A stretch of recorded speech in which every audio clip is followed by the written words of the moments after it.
draw our attention while we're here in the heart of it, President and Provost, to something that's kind of going on in the library fight and kind of more generally in student and worker struggles and struggles for justice around the world. That, if I can speak to from my own experience. So we heard President Paxton's words when she came out of the library. What did she say to us? She said, thank you for supporting library workers, right? She said, thank you. And that kind of drew me back to other things that SLA had, other memories that I had. For instance, every year, someone from alumni relations or the website will approach an SLA senior, usually a woman of color, or a genderqueer person of color, not that they really understand that, and say, can we spotlight, we want to thank you for the great work that you do at Brown. We want to thank you for fighting for justice at Brown. And every year the person declines or rants for 3 pages, instead of Medina, and says, no, that's not what we're about.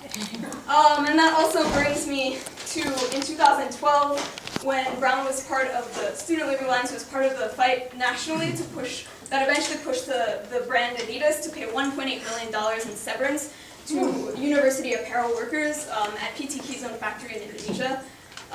When we pushed Adidas to do that, we had met with Marissa Quinn and a few other administrators who's media relations, and she said to us, well, you know, we can't cut Brown's contract, but you know, we could really spotlight the work that you're doing here. We could really spotlight it. You know, thank you for what you're doing. We can put this on the Brown website. Thank you for what you're doing. So you see where I'm going with this. And what I want to point out with this is that we kind of have to call this for what it is. We don't want spotlight. We want justice. Right. That's right. Justice! Justice! And this, we have to call it out for what it is. This is an attempt to co-opt our movement and our struggle. This is an attempt to kind of tame us, lest we become too powerful. Lest our struggles become too powerful. And this is the tactic of some of the most insidious and abusive elements on this earth.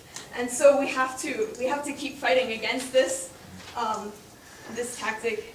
So I wanted to kind of say that. And you know, in the future, like, let us see that actually our power is in each other and in ourselves, not in the fair weather and disingenuous sympathies of people who have authority. Yeah.